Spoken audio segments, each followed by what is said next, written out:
Hello साथियों, आज हम देखेंगे इस वीडियो में मैथ के वेरी इम्पोर्टेंट ऑब्जेक्टिव क्वेश्चन को। तो जो भी साथी लोग चैनल में नए हैं, चैनल को सब्सक्राइब कीजिए और वीडियो को लाइक शेयर ज़रूर किया कीजिए और कमेंट में ज़रूर बताइए कि आपने कितने क्वेश्चन का सही जवाब दिए हैं।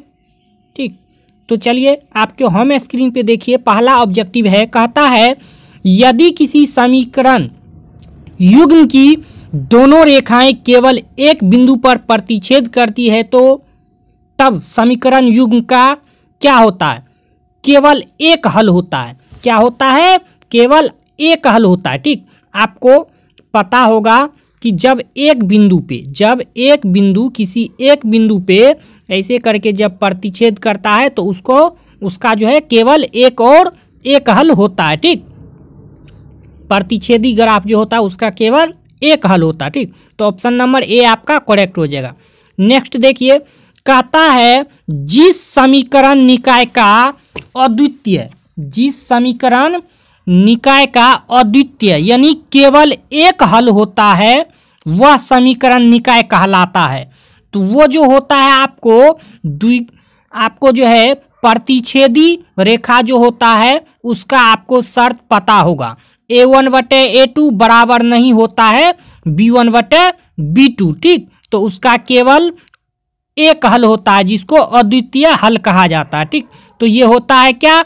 अविरोधी होता है। ठीक, अविरोधी। तो ऑप्शन नंबर बी आपका करेक्ट हो जाएगा। ठीक, नेक्स्ट देखिए, नेक्स्ट कहता है यदि अल्फा बीटा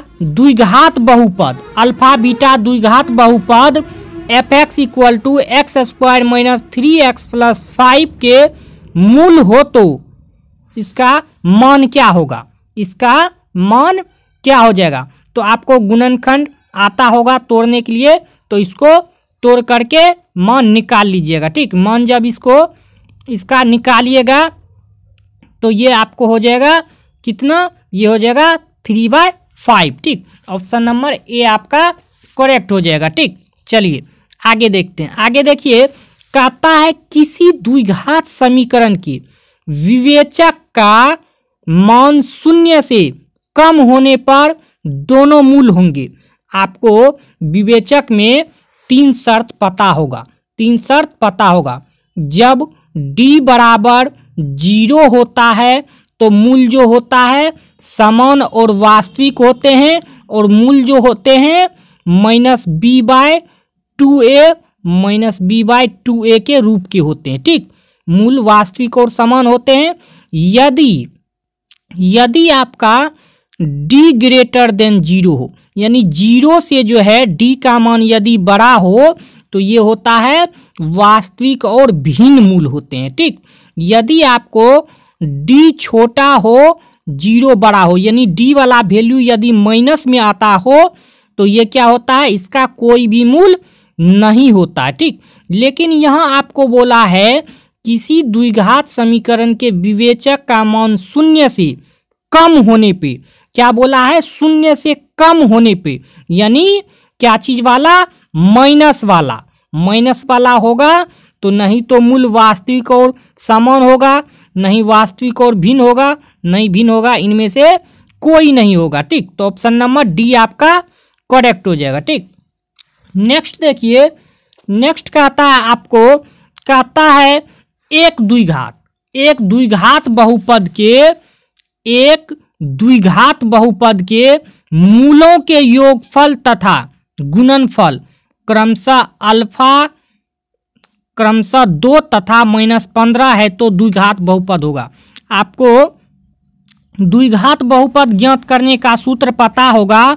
वो होता है आपको सूत्र, यानी कि यहाँ पे आपको दिया गया है अल्फा प्लस बीटा का मान दिया गया है 2 और अल्फा इंटू बीटा का मान दिया गया है -15। ठीक, और द्विघाती बहुपद ज्ञात करने का सूत्र होता है x² - alpha plus beta into x plus alpha into beta. ये होता है आपको द्विघाती बहुपद ज्ञात करने का सूत्र। तो यहाँ क्या करना है? एक्स स्क्वायर, यहाँ पे देखिए अल्फा प्लस बीटा का मान 2 है दिया हुआ, तो यहाँ पे 2 रख देंगे तो 2x हो जाएगा, माइनस है तो माइनस, ठीक, प्लस अल्फा इंटू बीटा का मान है माइनस का 15, तो यहाँ पे लिख देना है माइनस का 15। देखिए x square minus 2x minus 15, तो ये आपको ऑप्शन नंबर किस में है, ऑप्शन नंबर कहाँ है ये वो देख करके आपको क्या करना है, टिक मार देना, ठीक। तो ऑप्शन नंबर डी में देखिए ये माइनस वाला है, ठीक, तो ये आपको डी का ऑप्शन क्या हो जाएगा, करेक्ट हो जाएगा, ठीक, ऑप्शन नंबर डी आपका सही हो जाएगा। नेक्स्ट देखिए, कहता है किसी द्विघात समीकरण के विवेचक का मान 0 के बराबर होने पर दोनों मूल होंगे। यदि d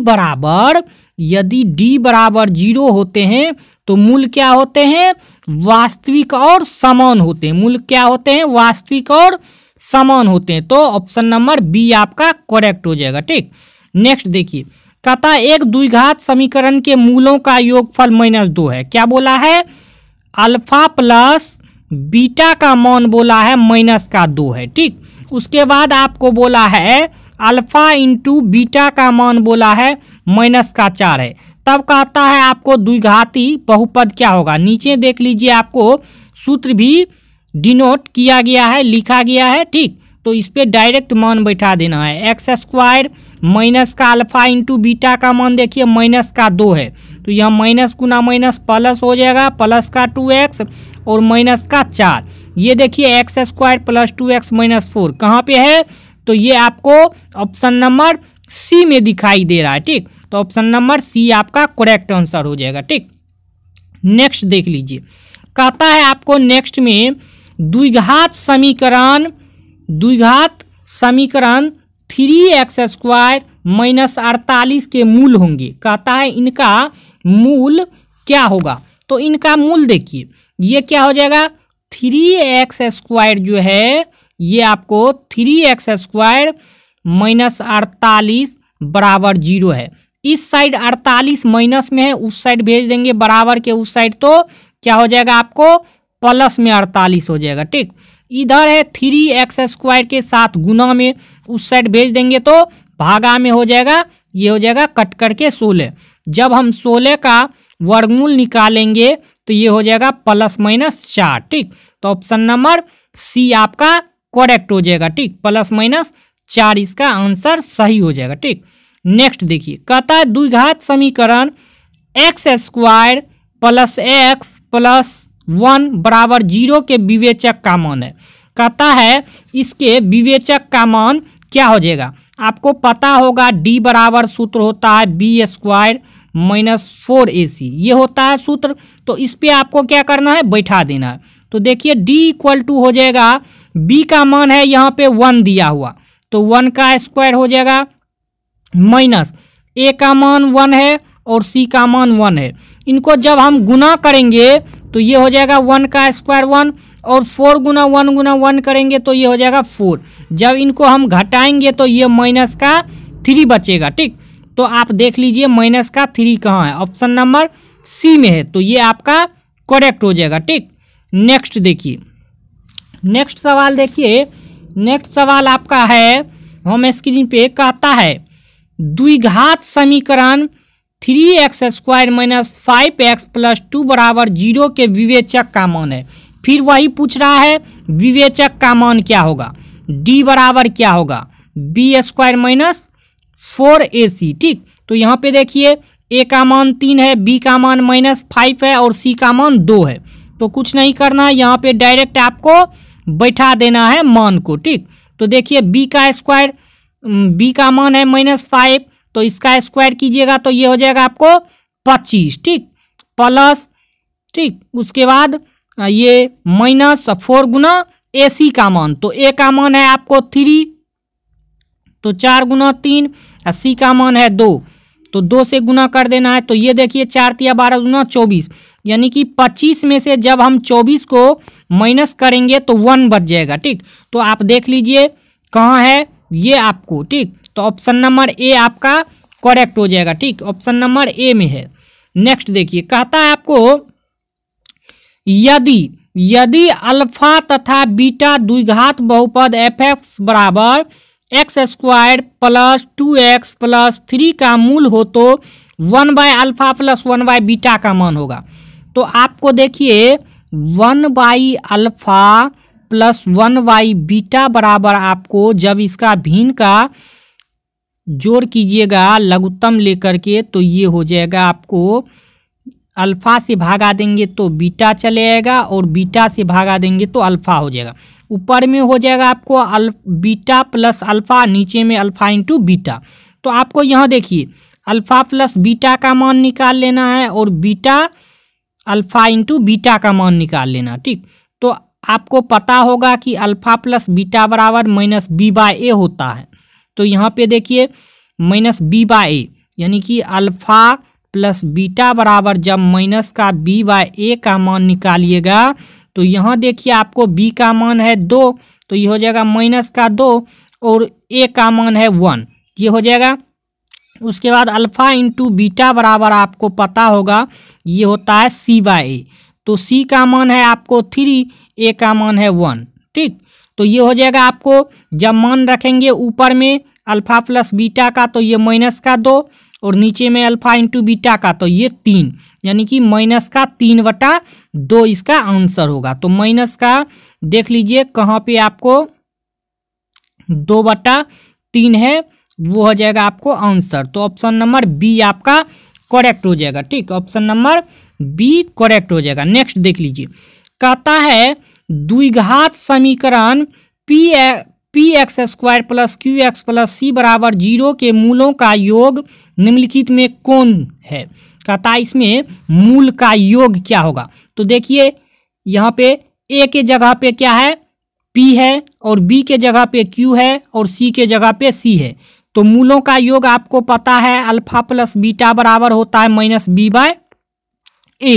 ठीक, तो आपको देखिए b के जगह है q दिया हुआ तो माइनस का q हो जाएगा, a के जगह है p दिया हुआ तो ये हो जाएगा, यानी कि माइनस q बटे p आपको ऑप्शन नंबर डी है। तो ये आपको ऑप्शन नंबर डी करेक्ट हो जाएगा। ठीक, नेक्स्ट देखिए, कहता है नेक्स्ट क्वेश्चन में यदि द्विघात बहुपद px बराबर x square minus x plus 4 के शून्यक अल्फा बीटा हो तब अल्फा प्लस बीटा का मान क्या होगा। तो अल्फा प्लस बीटा बराबर आपको पता है कि माइनस b/a होता है। अल्फा प्लस बीटा बराबर आपको पता है कि माइनस b/a होता है। तो यहाँ देखिए b का मान क्या है, माइनस का 1 है और a का मान 1 है। जब माइनस से माइनस गुना होगा तो ये आपको 1 हो जाएगा, यानी कि 1 माइनस 1 बट्टा में 1 हो जाएगा। ठीक, तो 1/1 यानी कि इसको जब हल करेंगे तो ये क्या हो जाएगा 1 हो जाएगा। ठीक, यानी कि ऑप्शन नंबर बी आपका करेक्ट हो जाएगा, 1 हो जाएगा। ठीक, अल्फा प्लस बीटा का मान।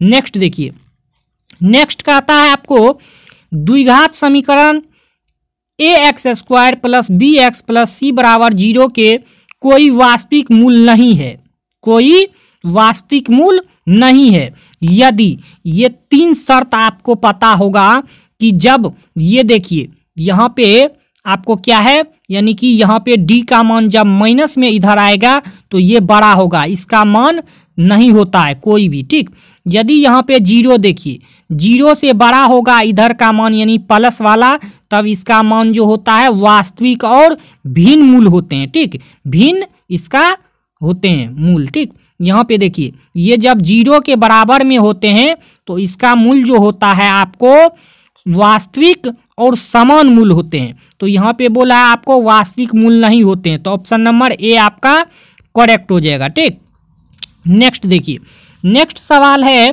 कहता है आपको द्विघात समीकरण ए x square plus B x plus सी बराबर 0 के मूल असमान होंगे यदि। मूल असमान कब होते हैं, जब 0 से क्या हो डी का मान बड़ा हो, तब मूल क्या होते हैं असमान होते हैं। ठीक, असमान होते हैं, यानी कि ऑप्शन नंबर आपका क्या हो जाएगा, ऑप्शन नंबर मूल असमान कब होते हैं, जब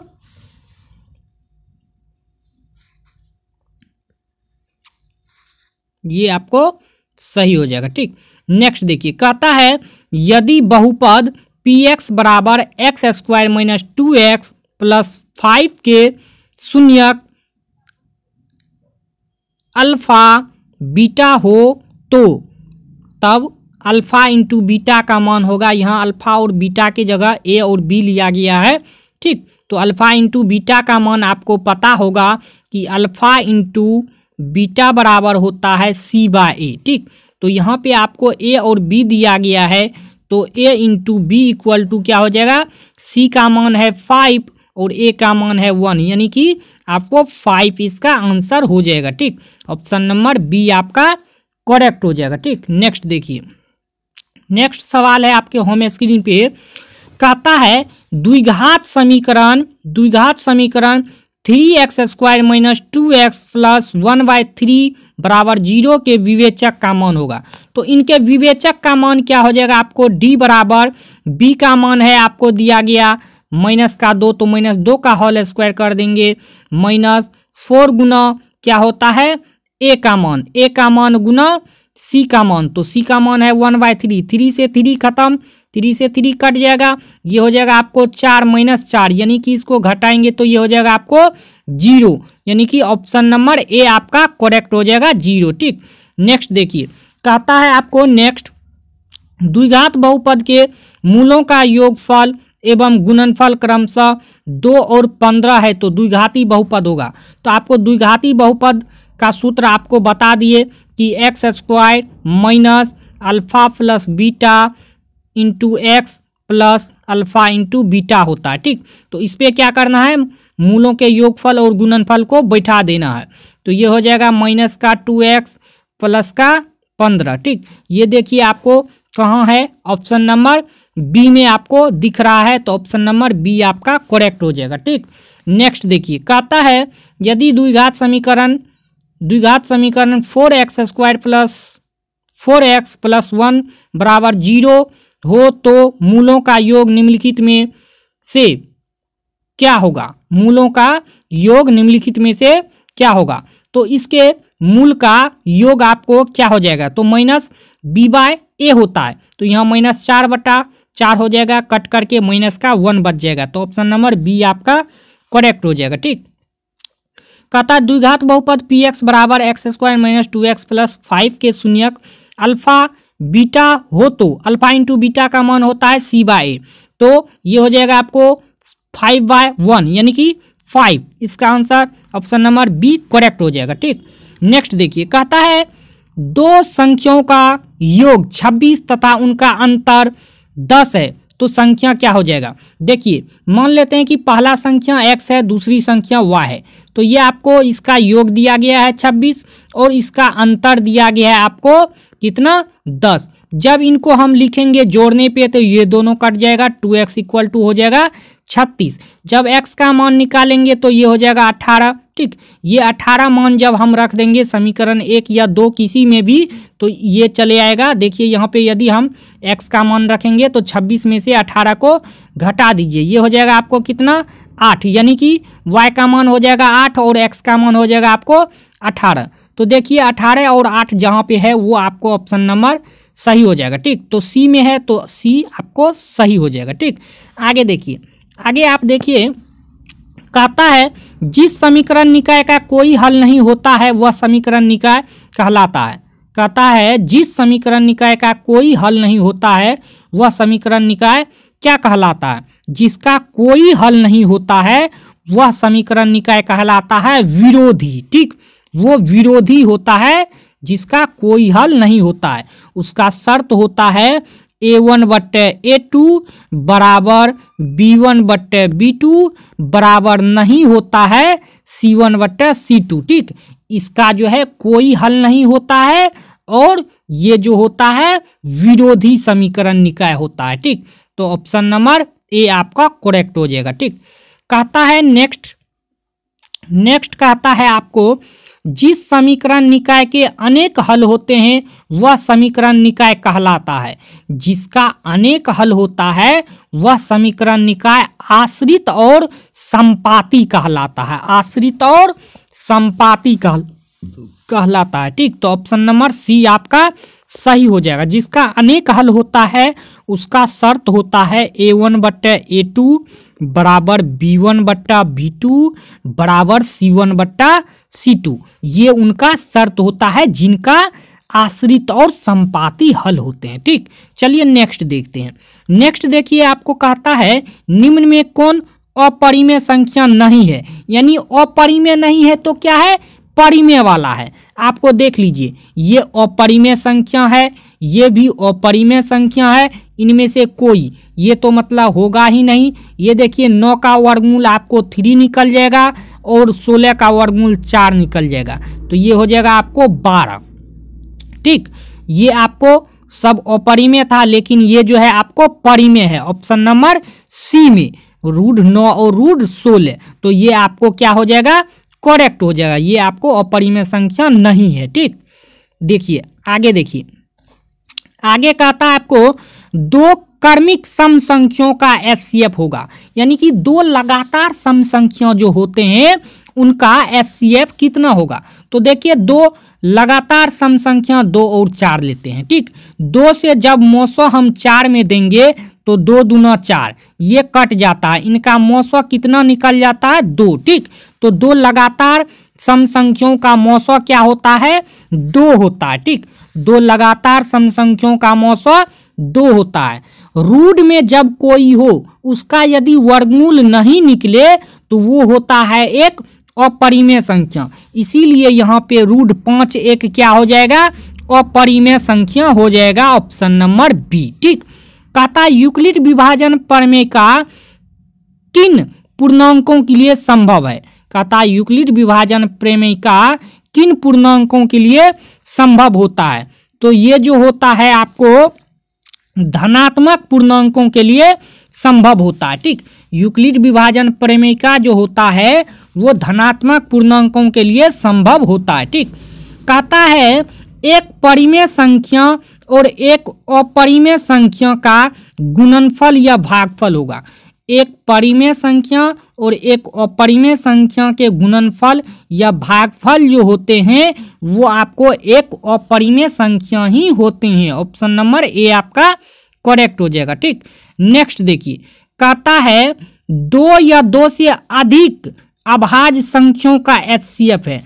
अभाज्य संख्या उनको कहते हैं जो एक और स्वयं के अतिरिक्त किसी दूसरी संख्या से विभाजित नहीं होता है। तो मान लीजिए कि हम 3 और 5 इनका हम एचसीएफ देखते हैं कितना होता है।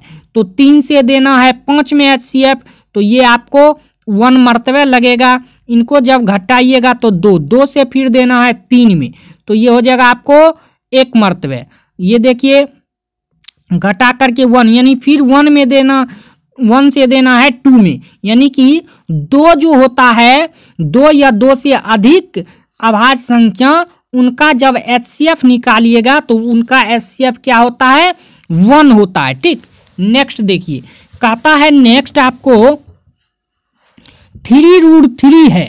3√3 जो होते हैं ये एक अपरिमेय संख्या होते हैं। इसमें √3 जो है अपरिमेय है और 3 जो है परिमेय है। इन दोनों को गुना किया गया इसीलिए अपरिमेय हो जाएगा। ठीक, जब परिमेय संख्या को अपरिमेय संख्या से गुना करते हैं तो वो क्या हो जाता है, एक अपरिमेय संख्या हो जाता है। ठीक, लेकिन अपवाद में एक है कि 0 एक परिमेय संख्या है। 0 एक क्या है, परिमेय संख्या। यदि इसमें हम अपरिमेय किसी भी संख्या से गुना करेंगे अपरिमेय वाले तो उनको क्या कर देगा, परिमेय कर देगा। ठीक, तो अपवाद में याद रखना है जब 0 परिमेय संख्या होता है, इनसे जब किसी भी अपरिमेय संख्या को गुना करेंगे तो वो परिमेय हो जाएगा। ठीक, चलिए नेक्स्ट देखिए। नेक्स्ट कहता है आपको, नेक्स्ट क्वेश्चन है, कहता है क्या एक परिमेय और अपरिमेय संख्याओं का गुणनफल परिमेय संख्या हो सकता है। कहता है क्या एक परिमेय और अपरिमेय संख्या का गुणनफल अपरिमेय संख्या हो सकता है। हाँ, हो सकता है, इसका जो है हो सकता है। ठीक, चलिए आगे देखिए, कहता है एक परिमेय तथा एक अपरिमेय संख्या का अंतर सदैव होता है अपरिमेय संख्या होता है। एक परिमेय तथा एक अपरिमेय संख्या का अंतर सदैव क्या होता है, एक अपरिमेय संख्या ही होता है। जैसे देखिए मान लेते हैं कि एक परिमेय संख्या 0 है और इसमें से जब हम √2 को घटाएंगे तो अपरिमेय संख्या होगा। यदि हम दो परिमेय संख्या है √2 इसमें से घटाएंगे तब भी वही होगा। 3 ले लेते हैं, 3 परिमेय संख्या है, इनमें से √5 घटाएंगे तो ये भी आपको क्या हो जाएगा, अपरिमेय होगा। ठीक, तो सदैव आपको अपरिमेय संख्या ही प्राप्त होता है जब परिमेय संख्या में से अपरिमेय संख्या को घटाते हैं तो। ठीक, चलिए नेक्स्ट देखिए। नेक्स्ट का आता है आपको अभाज्य संख्याओं की संख्या अपरिमित रूप से, अभाज्य संख्या जो होती है उनकी अपरिमित रूप से कितनी संख्या होती है, तो अभाज्य संख्याओं की संख्या जो है अपरिमित रूप से अनेक होती है। ठीक, अपरिमित रूप से अनेक अभाज्य संख्या होती है। ठीक, उसको गण नहीं सकते हैं कितनी अभाज्य संख्या की संख्या होती है। ठीक, चलिए नेक्स्ट देखिए। कहता है 3 - √3 है अपरिमेय संख्या। 3 - √3 क्या है, एक अपरिमेय संख्या। कहता है पाई, पाई एक क्या होती है, पाई एक अपरिमेय संख्या होती है, लेकिन 0 एक क्या होती है, परिमेय संख्या होती है। ठीक, पाई का वैल्यू जो होता है आपको 22/7, ये आपको परिमेय संख्या होती है, लेकिन पाई अपरिमेय संख्या होती है। ठीक, तो नोट में आप याद रखिएगा। ठीक, चलिए नेक्स्ट देखिए। कहता है आपको एलसीएम, यहाँ पे ए और बी दो संख्या दिया हुआ है और कहता है एलसीएम बराबर होगा, तो एलसीएम बराबर आपको हो जाएगा पहली संख्या गुना दूसरी संख्या। यहाँ एलसीएम दिया है तो नीचे में HCF लटक जाएगा। ठीक, यानी कि ऊपर में पहली संख्या गुना दूसरी संख्या, नीचे में HCF हो जाएगा। ठीक, तो ऑप्शन नंबर ए आपका करेक्ट हो जाएगा। ठीक, ऑप्शन नंबर ए। नेक्स्ट देखिए, कहता है 5 - √3 किस प्रकार की संख्या है, 5 - √3 किस प्रकार की संख्या है, यानी परिमेय संख्या में से अपरिमेय संख्या को जब घटाते हैं तो अपरिमेय संख्या प्राप्त होती है। ऑप्शन नंबर बी आपका करेक्ट हो जाएगा। ठीक, नेक्स्ट देखिए। कहता है निम्न में कौन सा कथन सत्य है, निम्न में कौन सा कथन सत्य है, प्रत्येक परिमेय संख्या एक पूर्ण संख्या होती है, नहीं होती है, ये गलत है। प्रत्येक पूर्ण संख्या परिमेय संख्या होती है, लेकिन परिमेय संख्या जितना है सब पूर्ण संख्या नहीं होता है, ये कथन आपको गलत है। ठीक, नीचे देखिए, प्रत्येक पूर्णांक संख्या एक परिमेय संख्या होती है, हाँ ये होती है। 0 एक परिमेय संख्या है, हाँ 0 एक परिमेय संख्या होती है। तो ऊपर वाला जो है आपको ऑप्शन नंबर ए, ये कथन आपका गलत है। ठीक, नेक्स्ट देखिए। कहता है एक परिमेय तथा एक अपरिमेय संख्या का योग सदैव होता है, एक परिमेय और एक अपरिमेय संख्या का योग सदैव क्या होता है, एक अपरिमेय संख्या ही होता है। ठीक, तो ऑप्शन नंबर ए आपका सही हो जाएगा, अपरिमेय। ठीक, कहता निम्न में से कौन परिमेय संख्या है, निम्न में से कौन परिमेय संख्या है, तो यहाँ देखिए आपको ये अपरिमेय है और ये भी अपरिमेय है, ये भी अपरिमेय है। बच गया यहाँ पे 2√2 बटा का √2, ये √2 से √2 कट जाएगा, बच जाएगा 2। तो आपको ऑप्शन नंबर बी जो है ये आपको परिमेय संख्या है। ठीक, नेक्स्ट देखिए।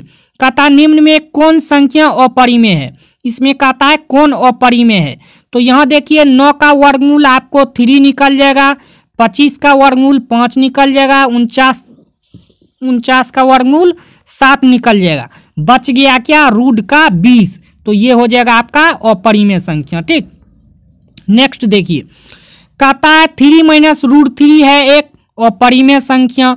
ठीक, नेक्स्ट देखिए। कहता है यदि n एक प्राकृत संख्या है तब √n है, तब √n है। यदि देखिए कहता है n प्राकृत संख्या, यानी कि n बराबर n एक प्राकृत संख्या है तो प्राकृत संख्या 1 से शुरू होता है। ठीक, 1 हो जाएगा, 2 हो जाएगा, 3 हो जाएगा, 4 हो जाएगा, 5 हो जाएगा, डॉट डॉट इसी तरह से हो जाएगा। यदि हम रूट के अंदर में 1 रखेंगे तो इसका वर्गमूल 1 निकल जाएगा, 2 रखेंगे तो √2 हो जाएगा, 3 रखेंगे तो √3 हो जाएगा।